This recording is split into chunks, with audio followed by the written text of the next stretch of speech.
Okay, drinking piss, hearing people's fucking, stealing, counting prostitutes, counting pimps.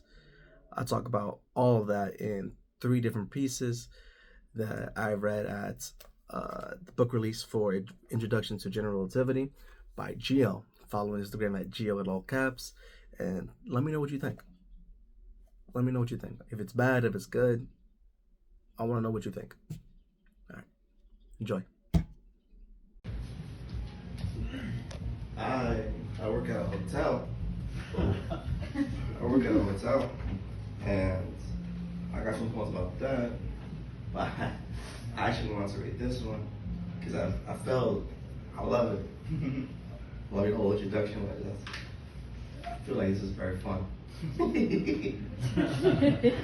This was called Open Piss Bottles. There were three of us living in a one bedroom.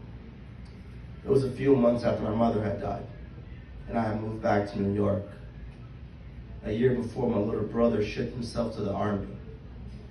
When I got back, we turned this small room into an even smaller room, dividing it in half, sharing what little space he had for his sad, big brother.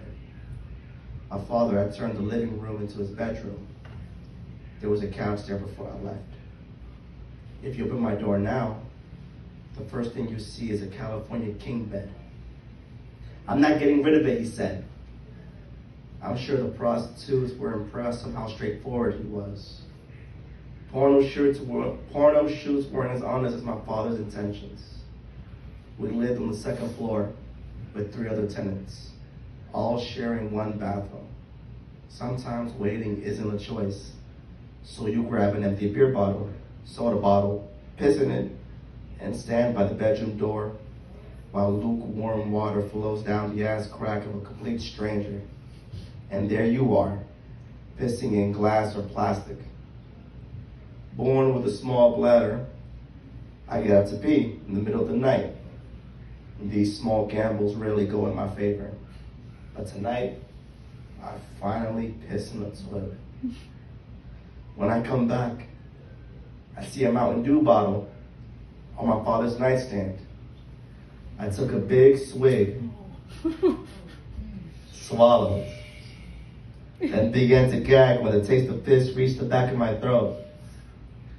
Oh my fucking God, are you serious? I run to the bathroom, dig my fingers deep down my throat, but nothing would come up. I began to cry, gag some more. A little eventually came out, but no, I drank way more than that little. Why the fuck would you leave a piss bottle on the counter? He was laying down, still half asleep. He peeked over his shoulder, past the bed sheets. ¿Qué pasó? I swallowed your fucking piss. Why would you leave that bottle here? He laid his head back down, closed his eyes, shifted around to get the correct amount of comfort. You should be more careful. What's going on, Nathan said. Go back to bed, I yelled. Thank you.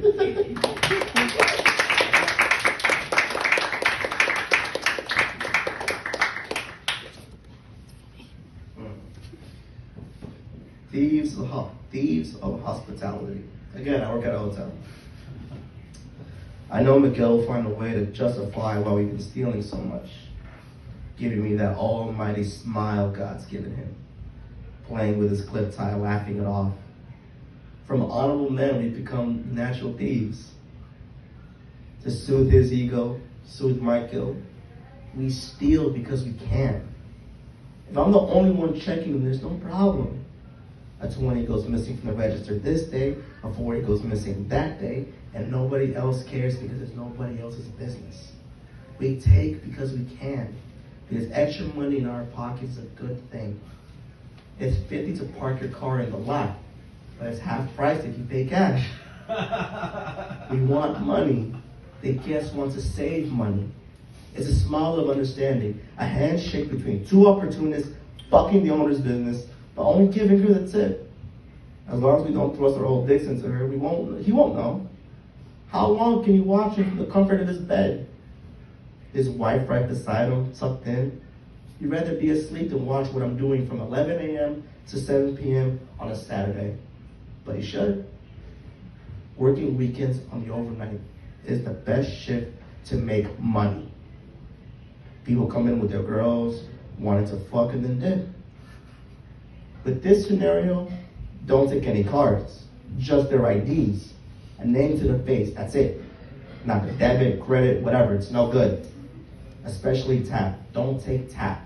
The real card holders will see the charge, dispute it, and then you're fucked. That's more of a management problem. But you don't want any card payments. You want cash. They'll fight you a little on it at first, insisting to pay with their phones. Stay strong. Say, the machine won't take tap. They, of course, won't have the physical card. Now, look at his girl. She's getting impatient standing in the lobby. The Patron is wearing off, and I'm not budging. If he had gone to a different hotel, his death stares would work, but he isn't the first drug dealer, scammer, whatever he is I've dealt with. It's silent. It's 2 a.m. We're the only ones in the lobby. People are passing by them to the elevator to go to their rooms. I yawn. His girl looks up at him, rolls her eyes, and that's it. Give me the cash or leave. Who wants to look like a bum in front of their girl? She's not even his girl. Someone from the club, but he can't do it. He can't be seen as a bum. Now I'm $200 richer. I don't check in the reservation. I have it sitting on the arrivals list, holding the room. Then, when they leave, I go upstairs and stand in the middle of their love mess, looking for anything they left behind. I've made friends with my greed. I try my best not to touch anything, especially the sheets or the towels. A small glance is what you need. If it's not on the countertop or the bedside table, whatever is hiding underneath the sheets is not worth getting cum on your clothes. But that's how you do it. A poet of hospitality. That's me. I was drinking behind the front desk, working the overnight shift. Everyone on the arrivals list checked in. The people coming in and out were going to their rooms or going to a special place that sells cheap thrills by the bottle. Sitting on this high chair, dangling my stumpy legs, the phone rings. Horny degenerates are calling from outside, asking, how much is a room? We're sold out, I reply. Then bang the phone before they can say anything. I don't want the trouble. Taking people in at 2 a.m. on a Saturday night is a gamble. This is a boutique hotel with 4 floors. The only vacant rooms are on the first. I'm going to hear their fucking. Miss Ramona on the first floor is going to hear their fucking. Anyone passing by the lobby is going to hear their fucking. We'd all rather not hear your fucking. Not when Miss Ramona is praying to the universe. Praying for the housekeepers who clean your love mess. Praying for the housemen who unclog your toilets. Praying for the front desk who hear your complaints. Good energy can be found in room 113 before she swallows her pills. The restaurant lights are off. Eric, the houseman, is mopping the kitchen. I leave the front unattended, running downstairs to swipe a wine bottle from the bar. Running back before a junkie sees that no one is in the lobby and tries to steal anything. Because if anyone is going to take advantage of this building, it's me.